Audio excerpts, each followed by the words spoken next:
قرآن مقدس کی آیات کی دو قسمیں ہیں، آیات محکمات اور آیات متشابہات۔ متشابہات کے اندر تعویل کی گنجائش ہوتی ہے، محکمات کے اندر صراحت سے حکم ہوتا ہے، اس میں تعویل کی ضرورت نہیں ہوتی۔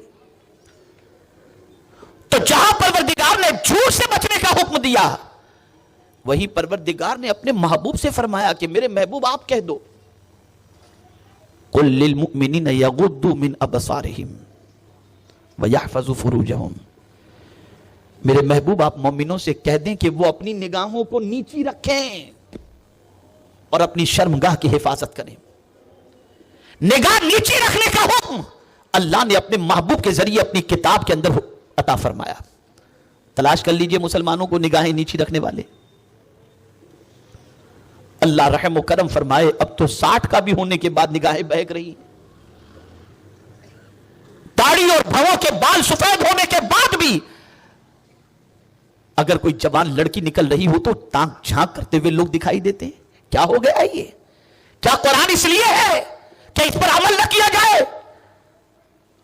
یہ کتاب اس لیے ہے کہ اس کی ایک ایک آیت پر عمل کی کوشش کی جائے، اس کے ایک ایک حکم کو اپنے سینے میں بٹھانے کی کوشش کی جائے۔ یغض من ابصارہم، اپنی نگاہوں کو نیچی رکھو۔ میرے محبوب آپ کہہ دیجئے، مومنوں سے کہہ دیجئے کہ نگاہیں نیچی رکھیں۔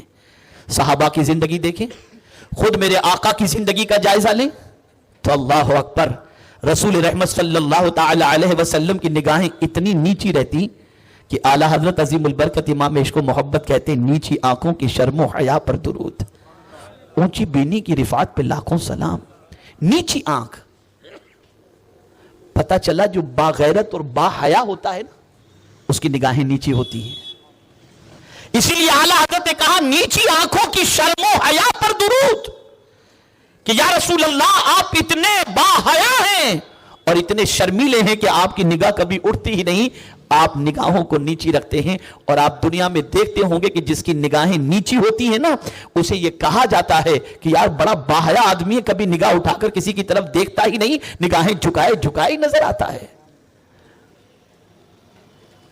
لیکن آج شاید ہی کوئی جگہ ایسی ہو، کوئی ماحول ایسا ہو، کوئی موقع ایسا ہو جہاں پر نگاہوں کو بے لگام چھوڑ نہ دیا جاتا ہو۔ کیا وجہ ہے؟ کہ ہمیں اپنے پیر کے نیچے کی چیز نظر نہیں آتی، اور اللہ والوں کو زمین پر رہتے ہوئے لوہے محفوظ پر لکھی ہوئی تقدیر نظر آ جاتی تھی۔ وہ غوث پاک جو شکم مادہ سے بنی بن کر کے پیدا ہوئے، وہ کہتے نظر تو الی بلاد اللہ جمعن کا خردلۃ علی حکم اتصالی، میں اللہ کے شہروں کو اس طرح دیکھ رہا ہوں جیسے ہاتھ کی ہتھیلی میں رائی کا دانہ۔ یہ نظر کہاں سے آئی؟ وہی نیچی نگاہ کی بنیاد پر، نگاہوں کو جھکانے کی بنیاد پر۔ میں پوری ذمہ داری کے ساتھ عرض کرتا ہوں، مرد ہو یا عورت، اگر کوئی حسن آپ کے سامنے سے گزر رہا ہو اور آپ صرف اللہ کے حکم کو پیش نظر رکھتے ہوئے نفس کہے کہ دیکھ لو، اور آپ قرآن کی آیت کو پیش نظر رکھتے ہوئے گردن جھکا لو، نگاہ جھکا لو، خدا کی قسم دل میں سکون پیدا نہ ہو تو جو چاہو مجھے سزا دے دینا۔ جھکا لو نگاہوں کو کہ نہیں، مجھے نہیں دیکھنا ہے، میں کیوں دیکھوں؟ میرے لیے اللہ نے حرام فرما دیا ہے۔ بچاؤ اپنی نگاہ کو، پھر آپ دیکھنا قلب کو کتنا سکون ملتا ہے، دل کو کتنا قرار ملتا ہے۔ لیکن جس مسلمان کی رات گندی پکچر دیکھنے میں گزرتی ہو، اس مسلمان کی طبیعت کو قرار کہاں سے ملے گا؟ آج رات کی تاریکیوں کے اندر توبہ کر کے آنسو بہانے کی بجائے نہ جانے کتنے گناہوں کے دھبے آج دامن پر لگتے ہوئے دکھائی دیتے ہیں۔ جس رات کا اینڈ قرآن کی تلاوت سے ہونا چاہیے، آج مسلمانوں کی راتوں کا اینڈ پکچروں کو دیکھ کر یا گناہوں کو دیکھ کر ہوتا ہوا دکھائی دیتا ہے۔ یہ اضطراب ہے، یہ بے قراری ہے، اور اس کی وجہ گناہ ہے۔ تو میرے پیارے آقا صلی اللہ تعالی علیہ وسلم کے پیارے دیوانوں، جھوٹ سے بچنے کا حکم اللہ نے عطا فرمایا، نگاہوں کو نیچی رکھنے کا حکم اللہ نے عطا فرمایا، شرمگاہوں کی حفاظت کا حکم اللہ نے عطا فرمایا.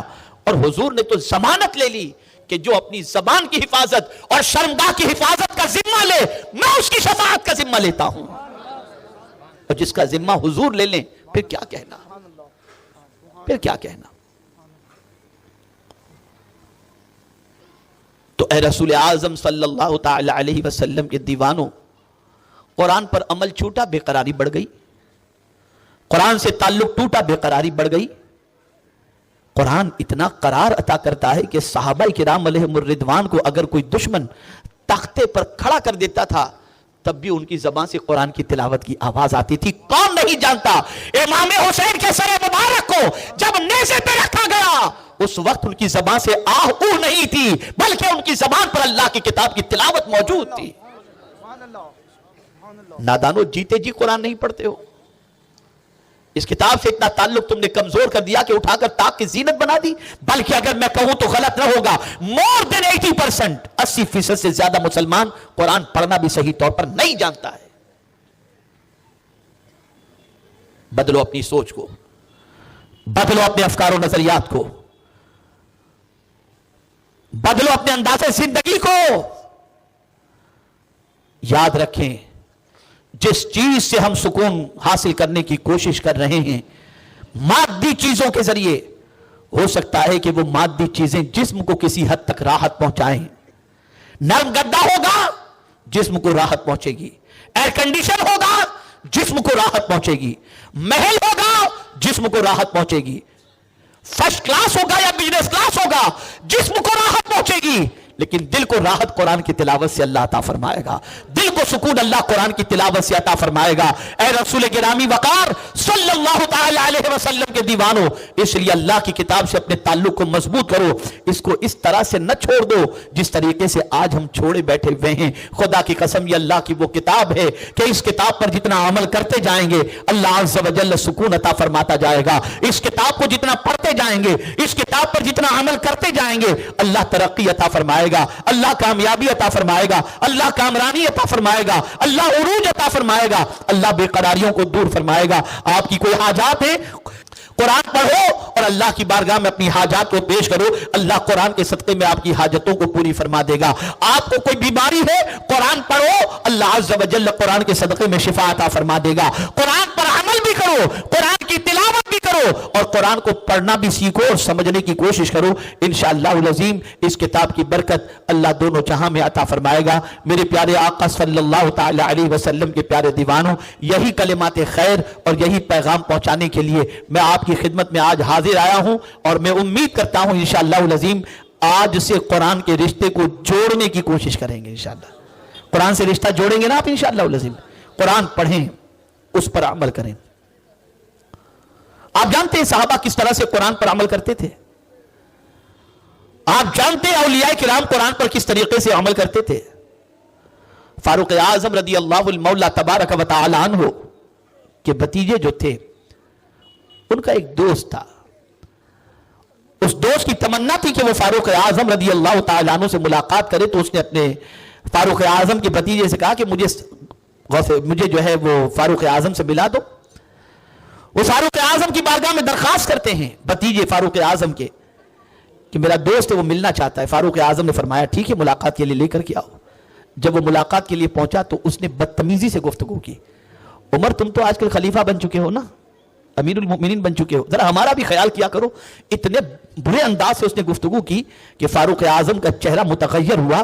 اب یہ سچویشن کو جب فاروق اعظم کے بھتیجے نے دیکھ لیا فوراً قرآن کی آیت پڑھی والکاظمین الغیظ والعافین عن الناس واللہ یحب المحسنین, اور کہا خذ العفو وامر بالعرف واعرض عن الجاہلین, معافی اختیار کریں, جاہلوں سے اعراض کریں. حضرت فاروق اعظم رضی اللہ المولا تبارک و تعالی عنہ نے عفو فرمایا, درگزر فرمایا, اس سے اعراض فرمایا. تو اللہ عز و جل کے مقبول بندوں کا حال یہ ہوتا کہ ان کے سامنے قرآن کی آیت پیش کر دی جاتی, ہزارہا ان کا نفس انہیں اس طرف مائل کرتا ہو ان کے قرآن کے حکم کے خلاف, لیکن اس کے باوجود قرآن کی آیت سن کر وہ قرآن کے سامنے ڈھیر ہو جاتے اور اس پر عمل کرتے ہوئے نظر آتے تھے. لیکن آج اس کا کیا کیا جائے کہ قرآن کو اللہ کی کتاب ماننے والا مسلمان ہی کہتا ہے کہ مولانا آج قرآن پر عمل کرنا بہت مشکل ہے. تو آپ نے تو پہلے ہی سوچ بنا لی ہے, اور جتنی بھی پریشانیاں، مصیبتیں، تکالیف، یہ جو کچھ بھی اس وقت عالمی سطح پر مسلمانوں کی زندگی میں نظر آ رہی ہیں، یہ صرف اور صرف قرآن مقدس سے اپنے تعلق کو توڑنے کی وجہ سے یا کمزور کرنے کی وجہ سے. اور یاد رکھیں، یہ میں نہیں کہتا، حدیث مبارکہ میں آقا کریم صلی اللہ علیہ وسلم نے فرمایا اس کتاب سے کچھ لوگ تعلق مضبوط کر کے بلندی پر چلے جائیں گے اور کچھ لوگ اس کتاب کو چھوڑ کر پستی کی طرف چلے جائیں گے. اسی کو ڈاکٹر اقبال نے کہا، وہ زمانے میں معزز تھے مسلمان ہو کر، آج ہم خوار ہوئے ہیں تاریخ قرآن ہو کر. قرآن سے تعلق مضبوط کرو، سیکھو پڑھنا، ٹائم نکالو، روزانہ تلاوت کرو. اس کے بغیر اپنی زندگی کو ادھوری سمجھو، اس کی تلاوت کے بغیر اپنا سونا ادھورا سمجھو، اس کی تلاوت کے بغیر اپنی صبح کو ادھوری سمجھو. میرے استاد گرامی رئیس المفسرین اکثر مجھ سے فرمایا کرتے تھے، آج بھی کبھی بات نکلتی ہے تو فرماتے ہیں کہ میں صبح اٹھ کر سب سے پہلے سچ کو دیکھتا ہوں پھر جھوٹ کو دیکھتا ہوں.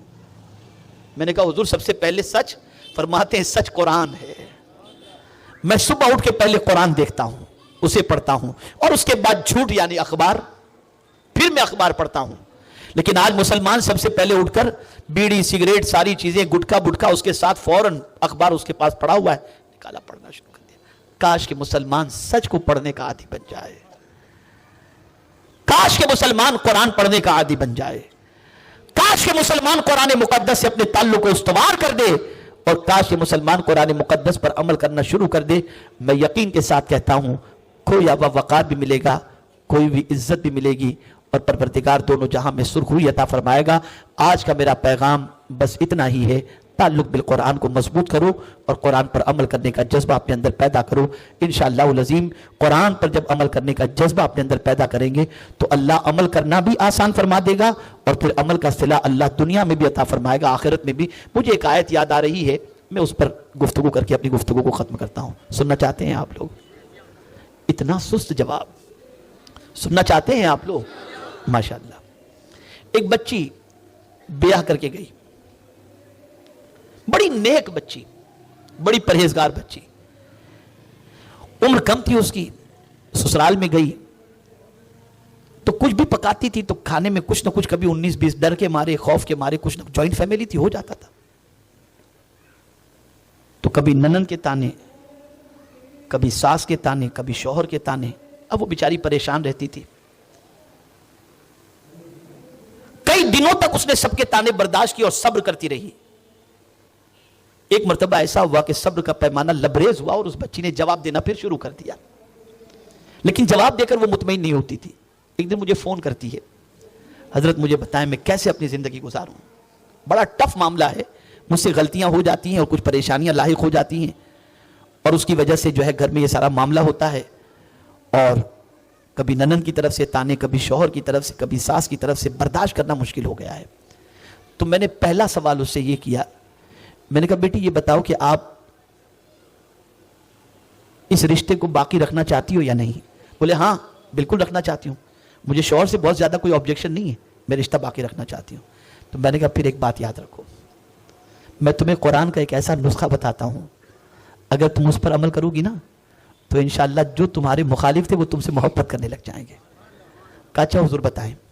میں نے کہا قرآن کہتا ہے وَلَا تَسْتَوِي الْحَسَنَةُ وَلَا السَّيِّئَةُ اِدْفَعْ بِالَّتِي هِيَ أَحْسَنُ فَإِذَا الَّذِي بَيْنَكَ وَبَيْنَهُ عَدَاوَةٌ كَأَنَّهُ وَلِيٌّ حَمِيمٌ. قرآن کہتا ہے کہ نیکی اور برائی دونوں برابر نہیں ہو سکتی. تم اپنا ڈیفینس اچھے انداز سے کرو، تمہارے درمیان اور ان کے درمیان جو اختلاف ہے نا، اللہ عز و جل اس کو جگری دوستی میں تبدیل فرماؤ. میں نے کہا بیٹی تم کو اچھے انداز سے ڈیفینس کرنا ہے. اگر کہیں تم نے یہ غلطی کی، ہاں مجھے اپنی بیٹی سمجھ کر میری غلطی معاف کر دیجئے، آئندہ میں خیال کروں گی. پھر اس نے کہا کہ حضرت لیکن مجھ سے غلطی ہو جاتی ہے، کھانا کبھی خراب ہو جاتا ہے، کوئی چیز میں غلطی ہو جاتی ہے تو اس کا کیا کروں؟ میں نے کہا بیٹی ایک عادت بنا لو، جب بھی کھانا پکاؤ نا تو وضو کی حالت میں پکاؤ، درود شریف پڑھتے ہوئے پکاؤ، لذیذ کھانا بن جائے گا انشاءاللہ العزیز. اس بچی نے یہ عادت اختیار کی، قرآن کی آیت پر عمل کرنا شروع کیا. ریونج یا سامنے بولنے کا معاملہ اس نے اپنی زندگی سے نکال دیا اور ہمیشہ اپنے اچھے انداز سے اور اچھے کردار اور اچھے اخلاق سے دفاع کرتی رہی. اللہ اکبر. آج اس کی ایک زندگی کے اندر بہار ہی بہار ہے اور اس گھر میں پرسکون وہ زندگی گزارتی نظر آ رہی ہے۔ قرآن کی آیت زندگی بنانے کے لیے ہے، بگاڑنے کے لیے نہیں ہے۔ قرآن پر عمل کرو، یہ کتاب تمہیں دنیا میں بھی سرخروئی عطا کرے گی اور آخرت میں بھی سرخروئی عطا کرے گی۔ اللہ رب العزت جل جلالہ مجھے آپ کو سب کو قرآن و حدیث پر عمل کی توفیق نصیب